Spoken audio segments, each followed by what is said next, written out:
Go. What it is, people? I'm Gibby, that's Gibbs, and welcome to All Gibbs. Today, we're going to talk about some interesting stuff, in my opinion. Yeah. And before we get started, I want to give a shout out to a few places, man. Shout out to the 803-843-229-704 and 904. Gift rolled in this thing, baby. Our first topic for today is how do you feel about season 8 of Game of Thrones? Gibby. Garbage. Absolute garbage. The producers were told you can have as many episodes as you want to finish this thing out, and they're like, we're going to use 6. Not only going to use 6, we're going to throw away the entire build-up that we spent so long, and all the people we killed off, that's irrelevant. We're just going to leave it with this. And now we're going to make the cripple boy the king. That's wild. That's garbage. I was not happy about it, but it was whatever. Yeah, I'll go too, and I agree with John somewhat. I mean, you think about the first 5 seasons of Game of Thrones, it was absolutely excellent. Couldn't have been anything better on TV. 6 and 7 started to trail off, and then you got to 8. There were a lot of things that they need to close on 8, but they closed them in a messy manner. One of the things is, Arya Stark, her whole way, I thought that she was going to do more. And then to end up with Bran the Broken as the one who won it, and then the gratuitous violence of the Clegane Bowl. I mean, that was just stupid. It was a waste of time. You can't even edit out the damn Starbucks cut. I mean, you had $15 million or however many millions of dollars to make an episode, and yes, you ended weak. So no, I don't give him any credit. Boo, I feel like I wasted a year of my life, a year and a half waiting for the daggum season, and then a year doing the season. The second question is related to Game of Thrones too. Who is your favorite character and why? And John, if I may, I'll start first. My favorite character is Sandor Clegane, otherwise known as the Hound. And why do I love this dude? I mean, when we first met the Hound, he was about as bad a person as you could possibly meet. And then over time, he showed love to both of those sisters, man, Arya and Sansa. He grew as a person. He learned to care about people. And he just became an overall good guy. He was one of the ones that the Lord of Light put there to help end all this mess. So I love Sandor Clegane because I could see some of myself in Sandor. John? Personally, my favorite character was Tywin Lannister because he was an absolute savage and a monster and a beast. The man, I don't know, I can't say any bad things about him. I mean, he just got things done. When he started a whole war because his son got kidnapped. I wouldn't do that, honestly. But he was like, it's for the family. And the family name sticks around a lot longer than I will. So I want to make sure this family name is right before I go. And he did. He did a job. He was a G.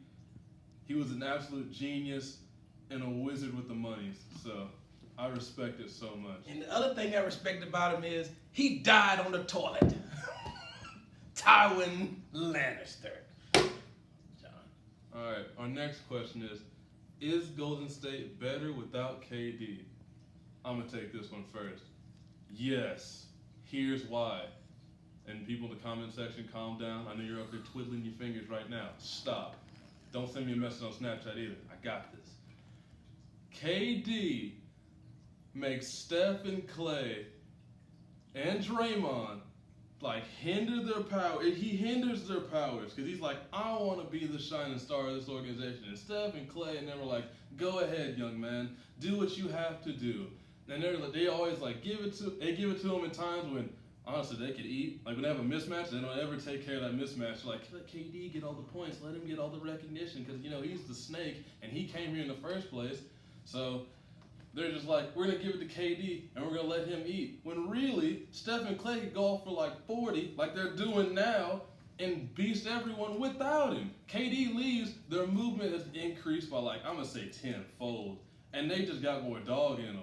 KD honestly is like a little punk, so I don't really respect the man. But, that's my personal opinion. Dad, you got something for that? I do. I think that when KD has the ball and he's playing with Golden State, people watch him. Just like people used to watch Jordan, just like people watch LeBron when he has the ball, especially when LeBron was in his prime. So their movement is not as good. The role players don't seem to play as hard.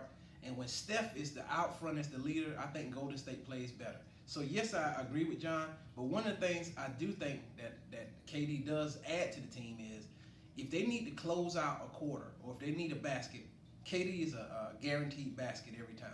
So yeah, in the short run, I believe they're better without KD. But overall, they'll need him at some point. Another question, going back to the Game of Thrones, who is your least favorite character? And I will take that one. My least favorite character is the damn Red Witch. And the reason why I don't like her is, first of all, she came in with all this Lord of Light voodoo stuff. She made a ghost clone that killed, one of the Baratheons. And then she was taking leeches off of people, doing all this shady stuff. And I thought that when she came back, when they were doing that last battle against the Daggum Night King, I thought that she was going to play a bigger role. But she didn't. I mean, the lady was 400 and something years old. You think after 400 years she had figured out a way to kill the damn White Walkers. But yeah, she came there, she did her thing, she died off. She was a character that didn't fully flesh out based on the book. They didn't fully develop her. And overall, it was a waste of time, in my opinion. John? I'm gonna be honest, I agree with everything he just said. Like, I really don't think, the only thing significant that she really did in my eyes, that she was like, okay, we need her, is bring Jon Snow back to life. That's the only thing I was like, all right, now this is something that we need, and she's pretty much the only person who can do it. But other than that, like all this extra stuff, I'm like, really? Do we need this? Like, honestly, do we really need this in the thing? I'm going to say no. That's a bunch of malarkey. We're just going to move on from that. All right. John, you start the last question. All right. Our last question is, which player would you build an NBA team around? Dan, I'll let you take that one. The person I would build an NBA team around is the person who's leaving Golden State in free agency later this year. That's Kevin Durant. The reason why I say Durant is because Durant is in his basketball prime right now. He's a guy who, if you put him to a team, he's quiet. He's not one of those vocal rah leaders, but he's a guy who can win you 25 games pretty much by himself. Another thing about KD is he does good for the community. He engenders a lot of goodwill from the community. He is sort of soft and a little bit of a biatch from how he's so sensitive and takes offense at everything. And yeah, KD, I hope you watch the video and try to get back at me, because I know something for your tall poke behind. But KD would be the guy that I would build a franchise around if I had $1 billion or so. Oh, that was nice. I agree with none of it, because I would definitely not build a team around KD. Stop. I'll probably say, like right now, I'd probably say Steph, because that man, I mean, he's a leader on the Golden State team that's absolutely loaded, and I mean loaded. Probably the best shooter we've ever seen. He's not one of those selfish players. He's not like Damian Lillard. And yeah, Damian Lillard, I'm calling you out after screwing up the whole thing. What's good? He's not like Damian Lillard who will get the ball, hold it for, a million seconds, and it's like, oh, we got 2 seconds on shot clock, 3 from half court, air ball. And it's like, bro, where my teammates at? You know where your teammates at, cuz. What you doing? Steph will actually give everybody the rock, assist the ball, and he moves off the ball excellently. I've never seen a man move better off the ball than Steph. So I'll build a team around him. All you need to do is put some little weak role players, and he'll take them anywhere you need to go. Honestly. Yeah. I think, man, the only problem I got with building a team around Steph is he's pretty fragile, and the motion, he does move pretty well, but I've seen Reggie Miller at his prime, and J.J. Redick, I think, moves a little bit better than him too. But I think Steph would be a good choice.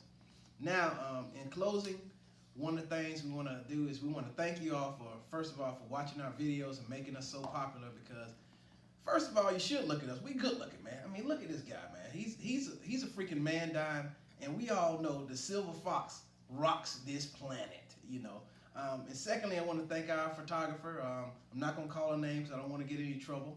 And the final thing is, I want to thank Taylor for being home with us this summer. We're going to feature her in videos down the road. Not that her opinion matters, because Taylor's a goober, but we're going to have her on our show too sooner or later. If you guys have any comments, suggestions, or want to potentially come on the show, hit us up, let us know, and we'll get you on here, because we are all Gibbs. John? All the time. Bye, guys.